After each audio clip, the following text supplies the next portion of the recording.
early May and the air is warm. Your friends talk about their summer plans and beach trips ahead, but all you can think about is your upcoming AP exam. You picture yourself walking to the testing room, air filled with anticipation and anxiety.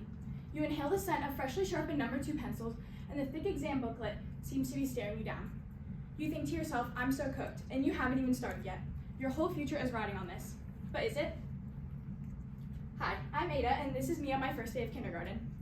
Little did I know at that moment I was about to fall into the trap of academic validation, and that from here on out I was to be defined by a single letter, followed by a plus or minus. Over 75% of high school students report feeling stressed, many of them exhausted by the need for academic validation, a physiological pressure that stems from students giving grades a lot of power over their sense of success. When I see my grade drop, my heart drops, along with my confidence. That percentage on Schoology determines my mood and ultimately my future. Why do I have to remind myself that maybe one bad test grade isn't the end of the world? Is it possible we are more than just our academic performance? It's important to remind ourselves that grades don't capture our full potential. The true measure of our success lies not in our test scores or GPA, but in the lessons we've learned and the people we've grown to become. Academic validation is the GPS of your life. It will give you direction, tell you when you made the right turn, but you still have to drive the car. You have to make the effort. Sometimes there will be traffic or roadwork, your GPS might even reroute you, but the ultimate goal is to reach your destination. Grades have been used as a standard metric for measuring success in knowledge in school since the late 18th century, starting with Yale University. And we all know what kind of grades those people were getting. But this is outdated. How can a single letter capture one's full potential? The answer is, it can. Let me remind you of Einstein. Albert Einstein, who is known to be one of the most intelligent people ever, struggled in traditional schooling and found it restricting. Einstein's story is a reminder that we shouldn't let a restrictive grading system limit our creativity and love for learning. When was the last time you did something purely for the fun of learning without worrying about the effect it will have on your GPA or on your grade? If grades disappeared tomorrow, how would your life be different? There's something in psychology called the 80-20 rule. It states that 80% of results can be achieved through 20% of our efforts. This data suggests it is actually more efficient to accept good enough and let go of perfectionism. It is both a blessing and a curse to be a perfectionist. To be a perfectionist is to tie your self-worth to your performance, especially in school, and this comes from the fear of failure. It is a hard pill to swallow for some of us, but we will never reach perfection. In fact, it is the failures that set us up for success.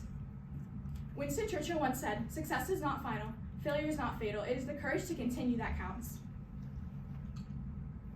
I failed my AP Bio test last week, and to my surprise, the world kept spinning.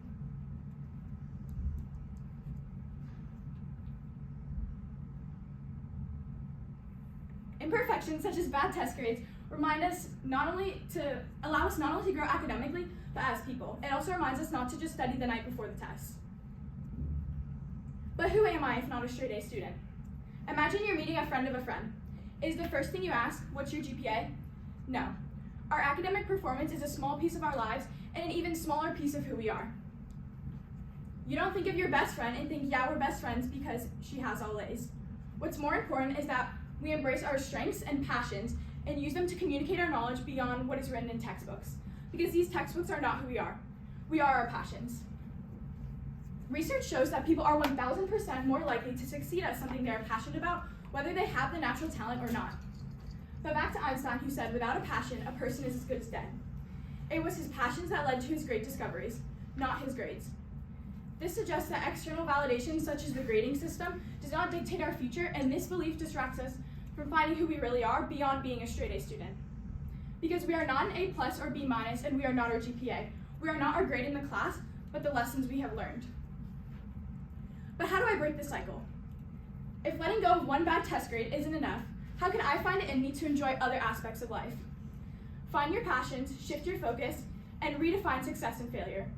Because what if the value of who you are isn't measured by your test scores or your class rank, but by the challenges you've overcome, the lessons you've learned, and the person that you've grown to become? So next time you go to see what you got on that test, pause and ask yourself, will this change who I am? Don't let yourself be defined by that percentage, whether you got a 50 or 100.